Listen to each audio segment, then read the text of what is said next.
Injil menurut Matius.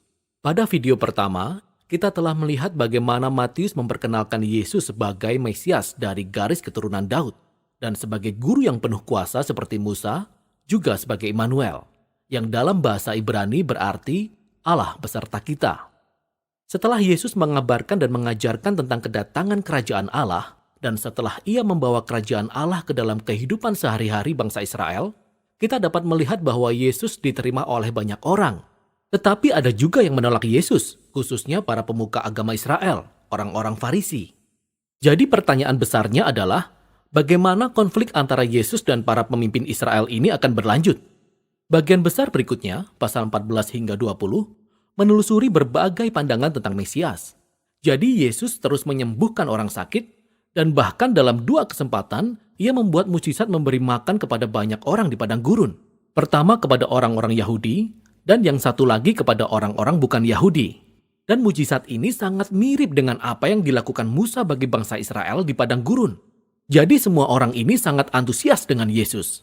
Mereka melihat Yesus sebagai nabi besar dan sang Mesias. Namun tidak demikian dengan para pemuka agama. Pandangan mereka tentang Mesias didasarkan pada perikop seperti Mazmur 2 atau Daniel pasal 2, mengenai Mesias yang berkemenangan, yang akan membebaskan bangsa Israel dan mengalahkan para penyembah berhala yang menindas mereka. Dan dari sudut pandang mereka, Yesus adalah seorang guru palsu. Ia menghujat Allah dengan klaim mengenai dirinya sendiri. Di sini diceritakan juga bagaimana para pemuka agama meningkatkan perlawanan dan bersekongkol untuk membunuh Yesus. Menanggapi ini, Yesus menarik diri dan mulai mengajarkan kepada murid-muridnya yang terdekat, apa artinya bagi dia menjadi Mesias bagi bangsa Israel, karena tidak ada seorang pun yang berharap demikian. Jadi Yesus bertanya kepada murid-muridnya di pasal 16, "Menurut kalian, siapakah aku ini?" Dan Petrus memberikan jawaban yang sepertinya benar. Ia berkata, "Engkaulah Mesias. Engkaulah anak Allah yang hidup." Tetapi kemudian jelas bahwa Petrus sedang berpikir tentang seorang raja yang akan memerintah dengan penuh kemenangan melalui kekuatan militer. Namun Yesus membalas Petrus dan berkata, "Betul, aku akan menjadi raja, tetapi melalui cara yang berbeda." Lalu Yesus pun mulai mengajarkan pengajaran Nabi Yesaya yang mengatakan bahwa Raja Mesias akan menderita dan mati bagi dosa-dosa umatnya. Dengan demikian, Yesus memposisikan dirinya sebagai Raja Mesias yang memerintah dengan cara menjadi hamba dan menyerahkan nyawanya bagi Israel dan bangsa-bangsa. Namun Petrus dan murid-murid yang lain, kebanyakan mereka tidak memahami hal itu. Maka Yesus masuk ke bagian keempat dari pengajarannya, disusul dengan serangkaian pengajaran lainnya, yang semuanya berbicara tentang sifat dari kerajaan Mesias yang terbalik dari kerajaan dunia, yang memutarbalikkan seluruh sistem nilai kita. Jadi sebagai umat dari raja yang menjadi hamba itu, kita mendapatkan kehormatan dari melayani orang lain. Dan bukannya membalas dendam, kita malah mengampuni dan berbuat baik kepada musuh kita. Dan dalam kerajaan Yesus, kita memperoleh kekayaan sejati dengan memberikan kekayaan kita kepada orang miskin. Untuk mengikut Mesias yang menjadi hamba itu, kita sendiri harus menjadi seorang hamba. Pada bagian berikutnya, kita dapat menyaksikan konflik antara dua kerajaan. Kerajaannya Yesus dan kerajaan para pemimpin Israel. Yesus datang ke Yerusalem untuk perayaan Paskah dengan mengendarai seekor keledai. Dan banyak orang menyanjung dia sebagai Mesias. Lalu Yesus segera bergegas menuju pelataran bait Allah dan ia membuat keributan besar yang menyebabkan terhentinya ritual korban bakaran. Di sini tindakannya berbicara lebih keras daripada kata-kata. Sebagai Raja Israel, Yesus sedang menegakkan otoritas kerajaannya atas bait Allah, tempat di mana Allah dan umat Israel bertemu. Yesus melihat bahwa bait Allah telah dinodai oleh kemunafikan para pemimpin Israel. Maka ia menantang otoritas mereka, dan tentu saja mereka menjadi sangat tersinggung. Sehingga mereka berusaha menjebak Yesus dan mempermalukan dia dalam perdebatan di muka umum. Namun mereka gagal, sehingga mereka memutuskan untuk membunuh dia.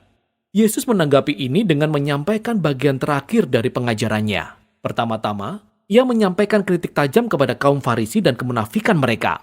Lalu ia meratapi Yerusalem dan penolakan mereka terhadap Allah dan kerajaannya. Kemudian Yesus mengundurkan diri bersama murid-muridnya dan ia mulai memberitahu mereka apa yang akan terjadi. Ia akan dihukum mati oleh para pemimpin itu. Namun dengan demikian, mereka akan mengakibatkan kematian mereka sendiri.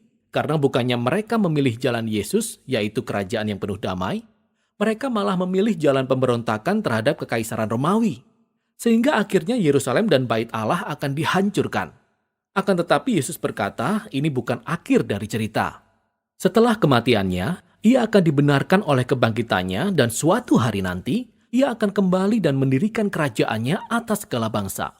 Sementara itu, para murid harus tetap waspada dan berkomitmen untuk memberitakan Yesus dan kerajaannya, serta menyebarkan kabar baik.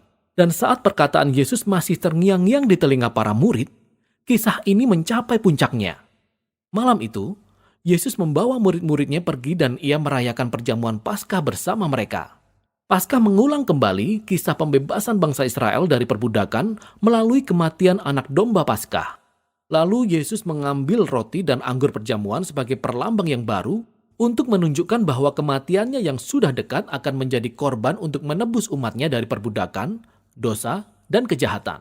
Setelah perjamuan itu, Yesus ditangkap. Ia diadili di hadapan Mahkamah Agama, Dewan Pimpinan Yahudi.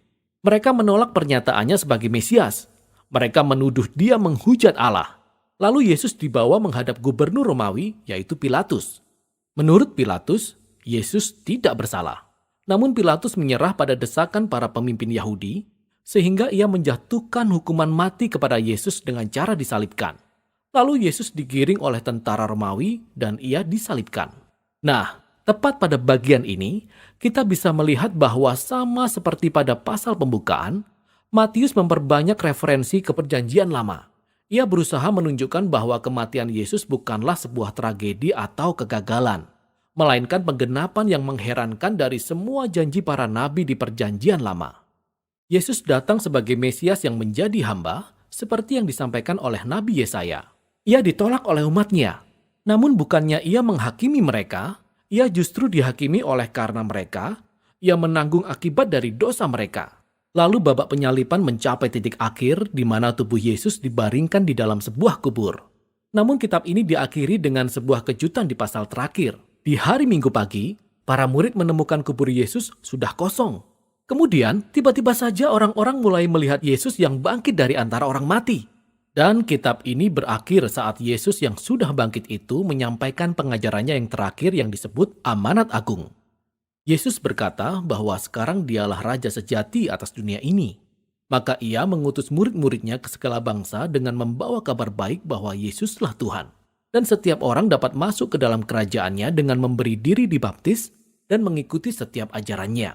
Dan dengan mengenang kembali namanya dari pasal 1, yaitu Immanuel, Allah beserta kita, Yesus mengakhiri perkataannya kepada para murid dalam kitab ini dengan, "Aku akan menyertai engkau."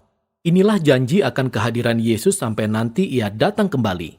Dan inilah Injil menurut Matius.